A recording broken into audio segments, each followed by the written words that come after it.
రమ్ గారు సంక్రాంతి శుభాకాంక్షలండి. నీకు కూడా శుభాకాంక్షలు జయ. Thank you. అలాగే సుమన్ టీవీ ప్రేక్షకులందరికీ మకర సంక్రాంతి శుభాకాంక్షలు. మరి ఎప్పట్లాగానే పండుగ యొక్క విశిష్టత ఎలా ఈ చేసుకోవాలి? సంవత్సరం కొంచెం ఊపిరి పీల్చుకున్నాం నిజం చెప్పాలంటే. అవును, నిరుడు సంక్రాంతి భయం భయంగానే వెళ్ళాము అవునండి. ముందులోకి. అవును. ఈసారి కొంచెం ఫ్రీగా ఉన్నాం. కాకపోతే ఏదో ఒక గీత, ఒక చిన్న రెడ్ ఫ్లాగ్ ఎక్కడైనా ఉందేమో అనిపిస్తోంది. కరెక్ట్ అండి. correct. అనిపిస్తోంది. కానీ మరి మన పరిధులకి లోబడి అవును. పండగని బాగా ఎలా చేసుకోగలమో అలా చేసేసుకోవాలి. అంతే రమ్ గారు. అంతే. అంటే జాగ్రత్తలకి అలవాటు పడిపోయాం కదా. ఆ, అంటే అంటే కాదు. ఏంటి ఎలా ఉండాలి అనేది అది తెలిసింది, నేర్చేసుకున్నాం. అది తెలిసింది మనకి. Right. కొంచెం మనం ఫ్రీ అయ్యాం. మళ్ళా కాళ్ళు చేతులు కొద్దిగా వెనక్కి తీసుకుని ఉమ్, జాగ్రత్తగా yes. హెచ్చులకు వెళ్ళిపోకుండా, ఉమ్, పరిగెత్తేయకుండా పండగ మాత్రం చక్కగా చేసుకోగలుగుతాం. తప్పకుండా. ఉమ్. మరి పండుగ రోజు ఏంటి ఏం చేయాలి? మకర సంక్రమణం. ఉమ్. సూర్యుడు మకర రాశిలోకి ప్రవేశించడం. అయ్యప్పలు మకర సంక్రమణం అనగానే, మా సంక్రాంతి అనగానే మనకి అయ్యప్పలు జ్ఞాపకం వస్తారు అవును. కదా. ఈ రోజున స్వామివారి పూర్తి దర్శనం అవుతుందని అయ్యప్పని చూస్తామని ఎంతమందో భక్తులు వెళ్తూ జ్యోతి ఉంటారు. దర్శనం. జ్యోతి దర్శనానికి వెళ్తారు. మకర జ్యోతి దర్శనం అది ఒక ప్రత్యేకమైన కల్ట్ కదా అటువైపు వెళ్ళేది. మనం మామూలుగా ఇంట్లో ఉండేవాళ్ళం ఏం చేస్తాం, భోగి నాడే తలంట్లు పోసుకుంటాం. సంక్రమణం నాడు తలంటి పోసుకోవటాలు అవి పెద్ద విశేషంగా చేయక్కర్లేదు. ముందు రోజే మనం బాగా అభ్యంగనాలు చేసేసి ఉంటాం కాబట్టి. సంక్రమణం నాడు ప్రత్యేకంగా ప్రతి నెలా వచ్చే సంక్రమణం నాడు కూడా పెద్దలకి నీరు ఇవ్వటం అనేది ఒక పద్ధతి ఉంటుంది. ఉమ్, అప్పుడు చేసినా చేయపోయినా పెద్దవాళ్ళకి పెట్టుకునే రోజు ప్రత్యేకంగా ఇది. మామూలు మనం పండగ చేసుకుంటాం, ఉమ్, ఈ ధాన్యం వచ్చే రోజు కాబట్టి విశేషంగా దాన ప్రక్రియ. ఈ గంగిరెద్దుల వాళ్ళను, హరిదాసులను, ఎవరైనా వాకిట్లో ఓ బిచ్చగాడను ఎవరు వచ్చినా సరే ఇంట్లో రకరకాల పదార్థాలు వండుకుంటాం. కొత్త బియ్యం ఒడ్లు వస్తాయి కాబట్టి కొత్త బియ్యంతో అరిసెలు వండుకుంటాం. మన ప్రాంతం అంతా అరిసెలు, చక్రాలు, అవును. చేగోడీలే చేసుకుంటాం ఎక్కువగా. అరిసెలు చక్రాలే కదా చేసేది. అవునండి. అవును. వాటిని ఎవరో ఒకళ్ళకి దానం చేయటం. ఏవో మనకు కావాల్సిన 1/2 కేజీ వండుకోకుండా ప్రతి వాళ్ళు 5-6 కేజీలు కొట్టిస్తారు అరిసెలు. అదే చేసుకుంటాం కదా. అవును. అక్కడి నుంచి తీసి ఇవ్వడం దానము. తర్వాత విశేషంగా ఏంటంటే స్వీట్లు అవి పంచిపెట్టుకోవటం. ఉమ్, తర్వాత నువ్వులు ఉండలు పంచటం, గుమ్మడికాయలు లాంటివి ఎవరికైనా ఇవ్వటం. ఈ రోజుల్లో పచ్చగుమ్మడి బాగా విశేషంగా కనపడతాయి. పువ్వులు వస్తుంటాయి, గుమ్మడికాయలు వస్తాయి. అవును. గుమ్మడిని దానం చేయటం చాలా విశేషమైన దానంగా చెప్తారు ఇప్పుడు. కుష్మాండ దానం ఉమ్, ఇస్తే భూమిని దానం చేసిన ఫలితం లభిస్తుందట. అంత మంచిదన్నమాట పూజారులకి. సంక్రమణలో. పూజారులకి ఇవ్వచ్చు, ఎవరో ఒకళ్ళకి బ్రహ్మచారికి ఇవ్వచ్చు, ఓకే. దేవాలయంలో ఇవ్వచ్చు. ఆహా. ఎవరైనా మన ఇంటి పురోహితుడు అయ్యగారు తీసుకుంటారా అని అడగాలి. ఆ, వాళ్ళు తీసుకోకపోవచ్చు, కొంతమందికి ఏదో రకరకాల అనుమానాలు ఉంటాయి. లేదా నువ్వు అంత చెయ్యవు, శుభ్రంగా పులుసు వండుకుంటారు, ఎవరో ఒకళ్ళకి చేతిలో పెట్టు. ఆ. ఇది బాగుంది. బాగుంది కదా. ఎవరో ఒకళ్ళు పులుసో కూర చేసుకుంటారు, 4 రోజుల కూర కదా అది. అవును. గుమ్మడికాయ కోస్తే 3 రోజులు వాడుకోవచ్చు ఫ్రిడ్జ్లో పెట్టుకుని శుభ్రంగా. ఉమ్, ఇచ్చేయడమే. అలా ఇవ్వచ్చు. ఏదైనా దానం అద్భుతమైన ఫలితాన్ని ఇస్తుంది. అందుకని ఏం చేస్తాం, మనం ఎక్కువగా స్వీట్లు గీట్లు పంచుకుంటాము, ఉమ్, స్నేహితుల్ని కలుస్తాము. మన వైపు అయితే అలాయి బలాయిలు జరుగుతాయి తెలంగాణ అంతా కూడా ఉమ్, కదా. స్నేహితుల్ని కలవడం హెచ్చుగా ఉంటుంది, అవును. బంధుమిత్రుల్ని కలవడం, కొత్త కొత్త అల్లుళ్ళని అల్లుళ్ళు రావడము. పెద్ద పండుగ కాబట్టి ఇప్పుడు బట్టలు కొనుక్కోవడం, మనకి ధాన్యం ఇళ్ళకి వచ్చే రోజులు కాబట్టి ఇప్పుడు ఎంతమందికి వస్తున్నాయో ధాన్యాలు ఇళ్ళకి. మనం రైతులు తగ్గారు, మనకి రైతులు తగ్గిపోయారు కదా. అయినా కూడా రైతు కుటుంబాల్లో పండక్కే బాగా బట్టలు కొనుక్కోవటము, విరివిగా అల్లుళ్ళకి చక్కగా చేసి పెట్టడము. 3 రోజులు 4 రోజులు పండగ, 4 రోజులు నవకాయ పిండి వంటలతోటి భోజనం పెట్టడం, అల్లుడిని గౌరవించడం, వాళ్ళ పుట్టింటి వాళ్ళందరినీ పిలుచుకురావటం, వాళ్ళని కూడా పిలిచి బట్టలు పెడతాము. ఇవన్నీ మనకి సాధారణంగా జరిగేవి. పెద్దవాళ్ళకి పెట్టుకోవటం కూడా ఇది ఏంటంటే మన మహాలయ పక్షాల్లో చేసాం ఇంతకుముందు. అది ఎప్పుడు వచ్చింది, భాద్రపదంలో వచ్చింది కదా. అవును. అవును. భాద్రపదంలో వచ్చిన మహాలయ పక్షాల్లో తిథి తెలిసి చేస్తాం. ఆ, అమావాస్య నాడు తిథి తెలియని వాళ్ళు పెట్టుకుంటారు. అప్పుడు లేని వాళ్ళు కూడా దాదాపుగా అన్ని జాతులలోనూ ఈ రోజున పెద్దలకు పెట్టుకోవటం కనిపిస్తుంది మనకి. ఓకే. పెద్దవాళ్ళు అంటే తండ్రి మరణించిన తండ్రి, తాత వాళ్ళ పేరుతోటి ఓ 2 విస్తరాకులు పరిచి చక్కగా వండిన పదార్థాలని అందులో నివేదన చేసి పెట్టుకోవటం, ఉమ్, వాళ్ళ ఫోటోలు పెట్టి వాళ్ళ పేరుతో బట్టలు పెట్టి, బట్టలు ఎవరికైనా ఇస్తాం, దానం భోజనం ఇస్తాం. ఎవరికైనా పెడతాం, అవును. బట్టలు ఇచ్చేస్తాం ఎవరికైనా. నాన్నగారి పేరుతోటి బట్టలు ఇవ్వడం. ఇది తద్దినాలు తిథులు పెట్టే అలవాటు ఉన్న వాళ్ళు చేసే పనిగా కనపడదు మనకి. అవును. ప్రతి అలా ఒక్కరం కాదు. చేసుకుంటాం. మామూలు వాళ్ళు ఎవరైతే ఈ తిథి ప్రకారం తద్దినమో అది పెట్టలేకపోతారో వాళ్ళు పెద్దవాళ్ళకి పెట్టుకోవటం కోసం అన్నమాట. తర్వాత మనని ఆశ్రయించుకుని ఉండేవాళ్ళు, బట్టలు ఉతికేవాళ్ళని, వాకిళ్ళు ఊడ్చేవాళ్ళు, ఇళ్ళ పనులు సహాయం చేసేవాళ్ళు. వాళ్ళకు కూడా మా వాళ్ళందరూ కూడా పెద్ద పండక్కే బట్టలు కుట్టించేవాళ్ళు పాలేళ్ళకి. అలాగే అలవాటు ఉండేది నా చిన్నప్పుడు. తర్వాత తర్వాత ఇప్పుడు అంత కమతంగా ఉండేవాళ్ళు వాళ్ళు తగ్గారు కదా. అయినా సరే ఈ పండుగ రోజుల్లోనే మనకి డబ్బు ఎక్కువగా కనిపిస్తుంది. అవును. సంక్రాంతికి బోనస్లు ఇది వరకు ఇచ్చేవాళ్ళు, ఇప్పుడు ఇస్తున్నారు ఇవ్వట్లేదు. బోనస్ రావటం ఈ పండగ రోజుల్లోనే మనకి ఎక్కువ ఖర్చు కనిపిస్తుంది, సంతోషము ఎక్కువగా కనపడుతుంది. బొమ్మలు పెట్టే అలవాటు ఉన్న వాళ్ళు బొమ్మలు పెట్టుకుని బొమ్మలకి హారతి ఇచ్చుకుని ఇంట్లో తాంబూలాలు ఏమైనా ఇచ్చుకోవటం. ప్రత్యేకమైన పూజా విధానం పాటిస్తామా రమ్మగారు? బాగా ఎక్కువగా కనపడేది ఏంటంటే సంక్రమణం రోజున మనం దాన ప్రక్రియ అంటే పెద్దవాళ్ళకి పెట్టడమే కాకుండా ఎవరికైనా ఏమైనా పంచి పెట్టడం చేయం. ఓహో. ఇప్పుడు ఈ రోజున దేవతలు నిద్రలేస్తారని చెప్తారు. మామూలుగా మనం కాల గమనాన్ని 2 రకాలుగా కొలుస్తాం. అవును. 2 ఉన్నాయి. అవును. ఉత్తరాయణం, దక్షిణాయనం. దక్షిణాయనం అని. సూర్యుడే మనకి ప్రధాన దైవం. అతనితోటే మన రోజు, ఆయన ఉంటేనే మన రోజు. అంతే కదా. ఎంత పెద్ద జబ్బు చేసినా సూర్యరశ్మి సోకిన వాడి ఆరోగ్యం వేరేగా ఉంటుంది. సూర్యుడే ఆరోగ్యకారకుడు. ఆయన ఈ రోజు నుంచి ఉత్తరం వైపు నడక మొదలు పెడతాడు.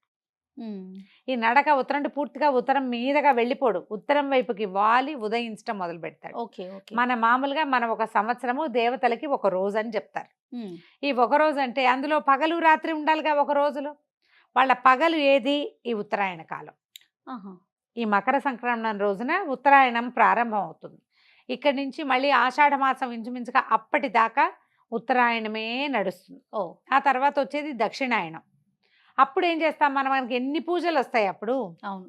ఎన్ని పూజలు, ఎన్ని రకాల నోములు, తర్వాత ఎన్ని ఉపవాసాలు, ఎన్ని స్నానాలు, ఎంత హడావిడిగా ఉంటుంది. అదంతా ఉపాసనా కాలం.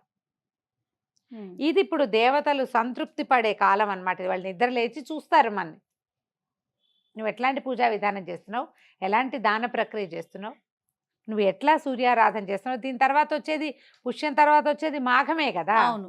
సూర్యారాధనే. ఇది ఒక రకమైన సూర్యారాధనే ఈ రోజున మనం మొదలు పెడతాం. పొద్దున్నే సూర్యుడికి నమస్కారం చేసుకోవటం, తలంటి అవసరం లేదు కాబట్టి చక్కగా స్నానం సంధ్య ముగించుకోవటం, దేవుడికి దీపారాధన చేసుకోవడం. ప్రత్యేక పూజలు అంటే పల్లెటూళ్ళల్లో కనపడేదైతే ధాన్య లక్ష్మి పూజ.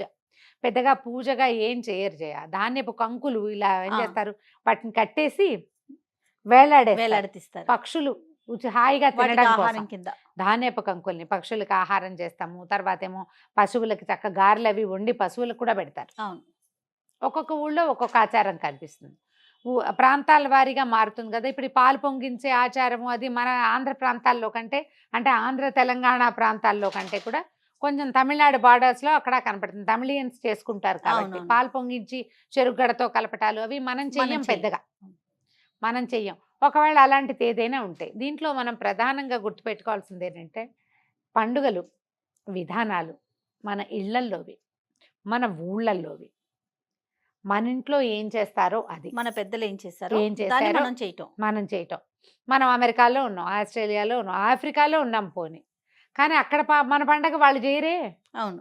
మన పండగ మనమే కదా చేసుకుంటాం. అప్పుడు మన పెద్దమ్మ మన అమ్మమ్మ ఎవరో ఒకళ్ళకి ఫోన్ చేసి పండగ రోజున ఏం చేయవో సంవత్సరం 2 ఏళ్ళు కనుక్కున్నారనుకో, 3వ ఏడాదికి మనకే తెలుస్తుంది.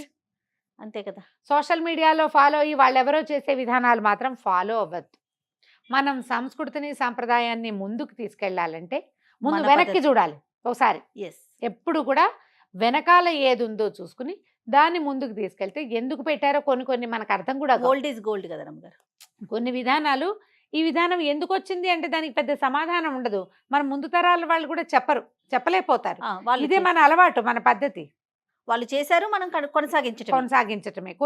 కొన్నిటికి రీజన్స్ మనకు అర్థమవుతుంటాయి. కొన్ని ఎవరైనా పెద్దవాళ్ళు చెప్తారు. రీజన్ తెలియనివి మన ఇళ్లలో ఉన్నప్పటికీ, మన ఊళ్ళల్లో ఉన్నప్పటికీ అది మనం కొనసాగిస్తూ ఉంటే మన పిల్లలకి మన మూలాల్లో నుంచి ఎంతో కొంత విజ్ఞానాన్ని ఇవ్వగలుగుతాం. ఎన్నో కొన్ని విధానాలని మన పిల్లల జీవితంలో జీన్స్ పరంగా రావాల్సినవి వస్తూనే ఉంటాయి. అవును. ఆ జీన్ సైక్లింగ్ ఉంది చూసావా, దాన్ని దెబ్బ తినకుండా ఉంచాలంటే ఈ రోజుల్లో ఇది తినాలి అని మన జీన్స్లో ఫిక్స్ అయిపోయి ఉంటుంది. అది డిస్టర్బ్ చేయొద్దు అంతే. దానికి మన ఊళ్ళల్లో ఎవరైనా ఫ్రెండ్సో చుట్టాలు ఎవరు లేరండి మాకు అంటారు. ఏ కజిన్సో లేకుండా ఎందుకుంటారు ఎవరికైనా. దానికి ఏం చేయాలి, మనం బాగా మానవ సంబంధాలు కాపాడుకోవాలి. మెరుగుపరుచుకోవాలి. ఎప్పుడు అంతే రమ్మగారు. ఎప్పుడు కూడా ఇప్పుడు మనం పండగ చేసుకోవాలంటే నువ్వే వండుకుని నువ్వే తింటే నీకేం సరదా ఉంటుంది? నువ్వు వండుకు తింటాం ఎందుకు, బయటకు వెళ్ళి కూడా తెచ్చుకు తినేసేయచ్చు. అవును. నువ్వే తినేటట్టయితే నలుగురితో పంచుకు తినాలంటే నలుగురు కలిసి చేసుకోవాలి దాన్ని. పండుగలు అందుకే కదమ్మా ఇంత విశేషంగా చేస్తాం. అవును. నలుగురిని కలవటం, స్నేహితుల్ని కలవటం, మనం చేసిన పదార్థాలు, మన ఇంట్లో చేసిన ప్రసాదాలు నలుగురికి పంచిపెట్టడం, మన సంతోషాన్ని ఇంకొకరితోటి పంచుకోవడం, అట్లా సోషలైజ్ అవ్వటం కోసమే పండుగలు ఇంత విశేషంగా చేస్తాం.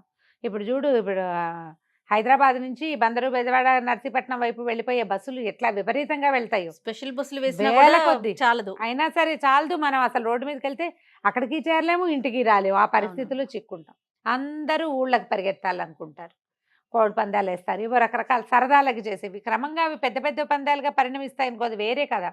మామూలు కుటుంబాల్లో ఏం చేస్తారు, అవును. అవంతా చేసుకోం కదా.